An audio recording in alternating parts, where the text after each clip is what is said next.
Bueno, el tema creo que es complicado porque hablamos sobre muchos supuestos que jamás vamos a poder comprobar. Yo creo que los escándalos sí afectaron algo, pero no vamos a saber en qué medida. Es decir, no vamos a saber si el escándalo no hubiera ocurrido por cuántos puntos más hubiera ganado Zuluaga, ¿sí? Creo que las redes sociales ayudan a visibilizar temas, pero una de las cosas que está demostrada en las redes es que la gente le gusta juntarse con quien refuerza su pensamiento y no con quien lo controvierte.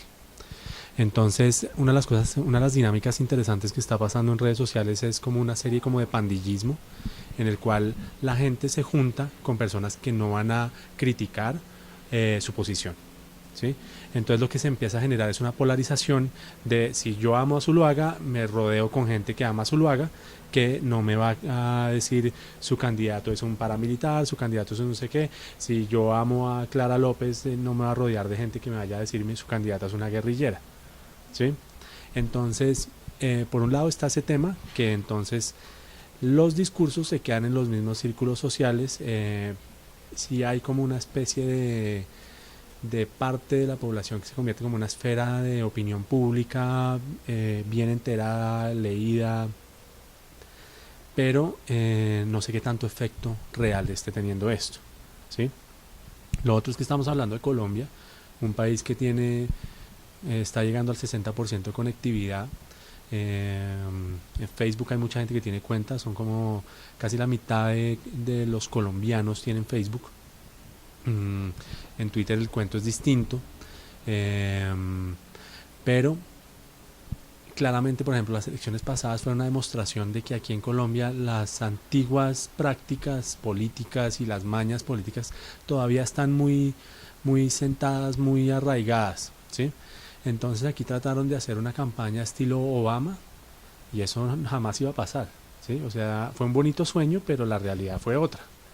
Cuando los resultados salen y Mocus fue destruido, ahí se demostró cuál era el verdadero poder, por lo menos aquí en Colombia, en cuanto a temas políticos de las redes sociales. Porque si uno leía en Twitter, Mocus era, creo que era el segundo político más popular en el mundo en ese momento, detrás de Obama, ¿sí? Entonces, aquí nos falta mucho en cuanto a cultura política, en cuanto a debatir. Es que si ni siquiera nuestros candidatos debaten, eh, pues ideas, pasa lo mismo con la gente, se quedan ahí como enfrascados en el escándalo y las ideas donde están, ¿sí? Y volvemos al tema que lo que les decía ahorita, yo no quiero que a mí me controviertan mi posición política y entonces me rodeo de gente que esté en mi misma posición. Que si vale o no vale la pena hacer publicidad y es tener presencia, creo que vale la pena. Creo que los candidatos tienen que demostrar, tienen que buscar estos canales por los cuales se ponen en contacto con muchas personas. Por otro lado, tienen que demostrar que son populares, que están ahí, que opinan y que sus opiniones tienen mucho peso. Creo que es casi que una obligación que estén ahí. Eh, que si deben hacer publicidad, sí, chévere que hagan. O sea, durante la semana pasada no había día que no entrara a YouTube y no viera un letrero de Clara López, que si eso me convenció de votar por Clara, lejos de hacerlo, ¿sí? Pero de pronto hay gente que sí, de pronto hay gente que le da clic. Pues ellos ya sabrán los resultados de esas campañas porque ellos pues tienen los datos reales de cuánta gente le dio clic a su publicidad y toda esta cuestión. Pero creo que sí, sí tienen que hacer la presencia, o sea, sí tienen que hacer la presencia, tienen que hacerse conocer, tienen que hacerse notar, generar tendencias, pero volvemos al tema de la realidad colombiana, esto no es Suiza, España o Estados Unidos, y no todo el mundo entra en contacto con esta publicidad que se está haciendo a través de los canales digitales. O sea, si Zuluaga no hubiera tenido Twitter, hubiera sacado el mismo puntaje que tuvo Es posible, es posible. Eh, y ahí lo que uno ve pues es como la gente diciéndole, ¿cómo no va a votar por este? ¿Cómo no va a votar por este? La gente se agarra en nombre del candidato.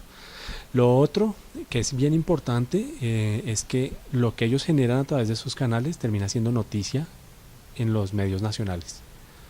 Y ahí sí le llegan a mucha más gente. Entonces el candidato tal opinó tal cosa en su cuenta en Twitter, ¿sí?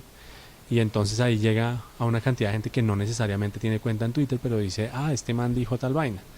las opiniones de esta gente son noticia.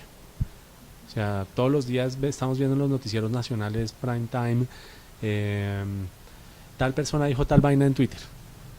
Eso ya, hoy en día es noticia. Sí, exacto. El agarrón de los hijos de Uribe con los hijos de Santos. ¿Sí? Y en la medida que esto tiene este efecto, pues también toca estar ahí.